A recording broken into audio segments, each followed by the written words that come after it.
NBA best bets, breaking down the best sportsbook bets for these couple of games tonight. Player props first. Lakers, Sixers, the spread, it's 2.5 in favor of the home Sixers. The total in this one is 220. So ultimately, how do you think this game is going to play out? Which way would you go here, Garion? Yeah, this is a bit of an odd one. I think public perception right now, because Joel Embiid has been as dominant as he has been, is that the Sixers are incredible right now. And they've won some games recently, but they've been against really, really poor competition. We're talking like Washington, Orlando, not even really the real Pelicans, like the Pelicans G League team that they actually went into the fourth quarter against tied before Embiid just took over that fourth quarter. So I don't know, I think I'm sort of inclined to just take the points with the Lakers here, especially if that's kind of the contrarian play.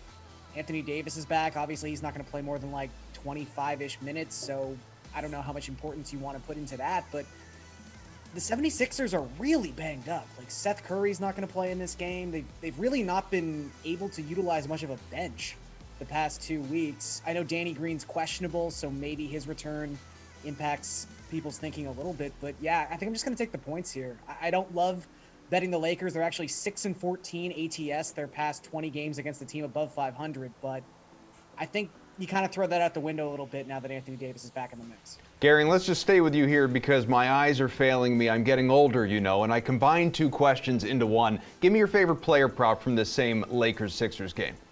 Sure. Can do. This one's fun because it's plus money and it's something really just enjoyable to keep an eye on as Lakers games progress. But who doesn't love just praying for Russell Westbrook breaks? I'm going to go under 0.5 3-pointers for Westbrook. It's actually plus 120. This is something that he's hit. He's gone under this number in 9 of his last 12 starts.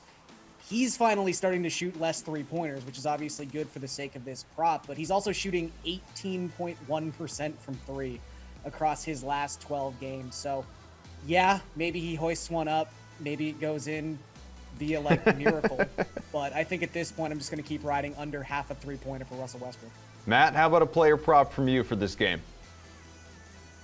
So I am on the same page here. When we get to the spread for this game, I think I'm going to have a lot of disagreements with what Garion talked about. For props, though, I'm going anti-Westbrook, too. And truthfully, I think this is going to be a pretty low-scoring game, at least compared to what people expect. And there's probably 4 or 5 players that I'd be happy to bet various under props on.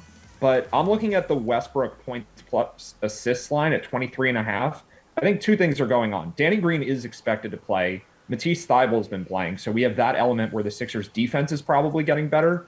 And then we also have Anthony Davis playing. So I just think there's more shots that are going to be taken up by Davis and then obviously LeBron. And I think that Westbrook's minutes actually drop a bit with Davis playing. The Lakers may realize at this point that Malik Monk is potentially better than Russell Westbrook. I mean, he's not much of a defender either, but I think we could see Westbrook play in the high 20s in minutes going forward. And also, he's just not going to have the usage that he was having before with Davis in the lineup. So I think Westbrook's stats are all a little bit inflated. 23.5 points plus assists, I think, is the safest one, but you could really justify a lot of different things with Westbrook.